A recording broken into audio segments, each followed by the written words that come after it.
Assalamualaikum warahmatullahi wabarakatuh. Hai semuanya, pada pertemuan kali ini kita akan membahas tentang sistem upah. Nah, perlu kita ketahui apa itu upah.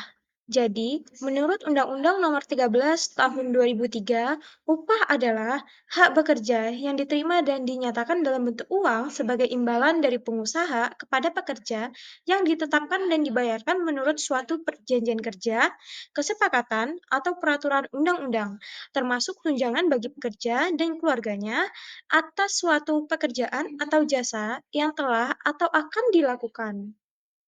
Selanjutnya, kita akan membahas tentang jenis upah.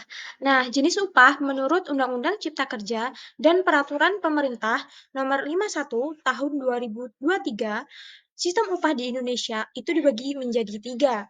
Yang pertama, ada sistem upah menurut satuan waktu. Nah, sistem upah menurut satuan waktu itu dibagi menjadi tiga. Yang pertama, upah per jam. Yang kedua, upah harian. Dan yang ketiga, yaitu upah bulanan. Upah per jam itu bisa kita contohkan sebagai tukang pijat. Kemudian upah harian contohnya yaitu sebagai tukang cat, dan upah bulanan yaitu sebagai pegawai yang bekerja di suatu toko kasar.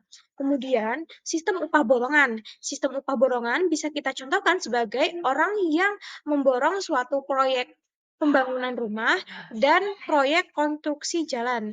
Dan yang ketiga yaitu sistem upah bagi hasil. Contohnya ketika kita bekerja pada suatu perusahaan atau usaha kuliner, kita bisa memberikan modal kepada orang tersebut, kemudian orang tersebut menjalankan usaha kita, dan didapatkanlah laba bersih atau keuntungan bersih dari suatu usaha.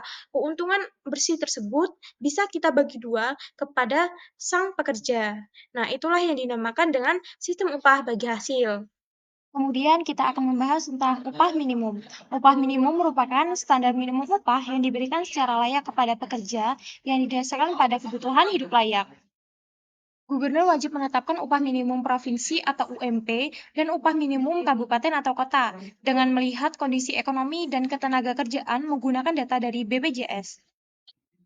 Upah minimum sendiri bisa kita katakan seperti UMR atau upah minimum regional. Maka dari itu, tentu saja UMR di berbagai kota itu berbeda-beda.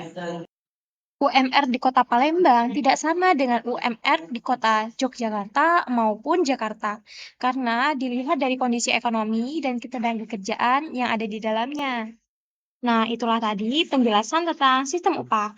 Apabila teman-teman masih ada pertanyaan atau ada hal-hal yang kurang jelas, bisa ditanyakan di kolom komentar ya.